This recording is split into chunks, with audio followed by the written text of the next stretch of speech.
নির্বাচনের মাঠে প্রতীক একটি গুরুত্বপূর্ণ বিষয় যা প্রার্থীকে এগিয়ে রাখতে সাহায্য করে।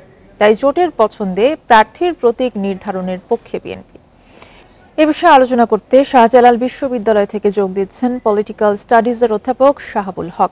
জনাব শাহাবুল হক, আপনাকে স্বাগত জানাচ্ছি ইন্ডিপেন্ডেন্ট সংবাদে। এবং শুরুতেই যে কথাটি বলতে চাই, জোটভুক্ত বিভিন্ন দলকে তাদের নিজস্ব প্রতীকে ভোট করার জন্য আরপিও সংশোধন করা হয়েছে। সেক্ষেত্রে তাহলে জোটের কোনো কার্যকারিতা থাকে কিনা? বান্ডেল থাকলে প্রতি সেনমানিতে টাকা বাঁচবে। বিকাশ সেনমানি বান্ডেল কিনে জিতুন প্রতি লেনদেনে। ধন্যবাদ। প্রথম যেটা হচ্ছে সেটা হচ্ছে যে হুট করেই কিন্তু নির্বাচন কমিশন এ ধরনের কোনো সিদ্ধান্ত নেয়নি। সরকার কর্তৃক যে নির্বাচন সংস্কারের যে কমিটি হয়েছিল সংস্কারের জন্য, সেখান থেকে কিন্তু এই সুপারিশটা এসেছে যে সকল রাজনৈতিক দল তার নিজস্ব প্রতীক নিয়ে নির্বাচন করতে হবে, সেটা জোটগত ভাবে হলেও। অ্যাকচুয়ালি এখানে যে বিষয়টা উঠে এসেছে সেটা হচ্ছে যে বড় দলগুলো আমরা দেখেছি, বিশেষ করে অতীতে আওয়ামী লীগ যে কাজগুলো করেছে সেটা হচ্ছে যে ছোট ছোট দলগুলোকে নিয়ে তারা একতরফা একটা নির্বাচন করেছে এবং নির্বাচনের বৈধতা দেওয়ার চেষ্টা করেছে। এবং বিগত 3টা নির্বাচনে আমরা কিন্তু এই ধরনের অবস্থা আমরা দেখেছি, যার ফলশ্রুতিতে নির্বাচন সংক্রান্ত যে সংস্কার কমিটি তারা এই প্রস্তাবটা করেছে। তো এখন আমরা দেখতে পাচ্ছি যে বিএনপি এবং জামায়াত এই দুটো দল এই বিষয়টা নিয়ে মুখোমুখি একটা অবস্থান নিয়েছে। এক্ষেত্রে নির্বাচন কমিশন এবং সরকার উভয়েরই উচিত বড় দুই দলের প্রতিনিধিদের নিয়ে বসা এবং একটি সমাধানে পৌঁছানো। আমি মনে করি যে এর সুবিধা আছে, অসুবিধা আছে। সুবিধাগুলো যেটা হচ্ছে সেটা হচ্ছে যে যে কোনো রাজনৈতিক দল তার প্রতীক একটা বড় ইস্যু, এখন সে যদি তার প্রতীক নিয়ে নির্বাচন করে সেখানে আমরা দেখতে পাচ্ছি যে তার স্বতন্ত্র পরিচয় সেটা সে তুলে ধরতে পারছে। অন্যদিকে বড় রাজনৈতিক দলগুলো যখন জোটবদ্ধ হয় ছোট দলগুলো নিয়ে, তখন আমরা দেখতে পাচ্ছি সেটা হচ্ছে যে বড় দলগুলোর যে প্রতীক থাকে সেই প্রতীকের মাধ্যমে নির্বাচন করলে তারা একটা সুবিধা পায়। এখান যদি এইভাবে নির্বাচন হয় ছোট দলগুলো এই সুবিধাটা পাবে না।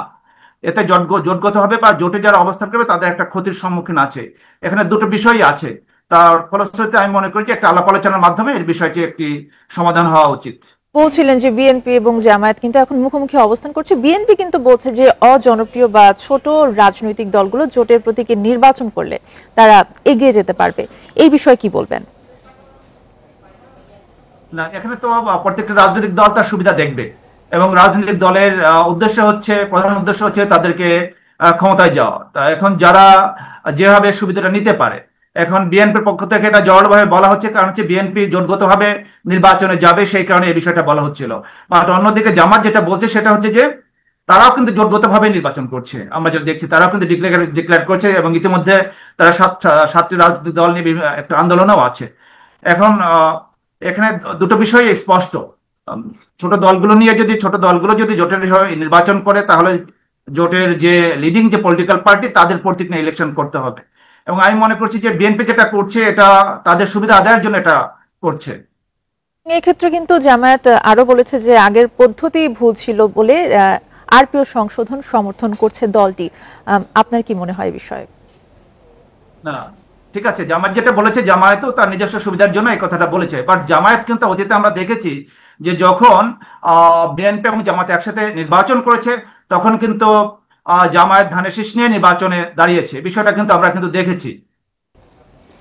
সেক্ষেত্রে জামায়াত এবং বিএনপি আসলে যে যারা যে পক্ষটা নিচ্ছে, সেক্ষেত্রে আসলে আপনার কি মনে হয় যে সাধারণ জনগণ আসলে কোন বিষয়টাকে সমর্থন করবে? না, বাংলাদেশে তো এটা আমরা সবসময় দেখি যে আসলে প্রতীকের একটা গুরুত্ব থাকে এবং বড় রাজনৈতিক দলগুলোর প্রতীক বেশি জনপ্রিয়। আমরা যদি সেক্ষেত্রে আওয়ামী লীগ এখন রাজনীতির মাঠে নেই, সেক্ষেত্রে ধানের শীষ কিংবা দাঁড়িপাল্লা মানুষ এগুলো দেখেই সাধারণত ভোট দিবে। কিন্তু যেহেতু নির্বাচন কমিশন একটা সিদ্ধান্ত নিয়েছে এবং সরকার সেটা অ্যাপ্রুভ করেছে, সেক্ষেত্রে আমি মনে করি যে রাজনৈতিক দলগুলোর উচিত, বিএনপি এবং জামায়াতের উচিত একটা সমঝোতায় পৌঁছানো এটা নিয়ে। জি, ধন্যবাদ আপনাকে আমাদের সাথে যোগ দেওয়ার জন্য।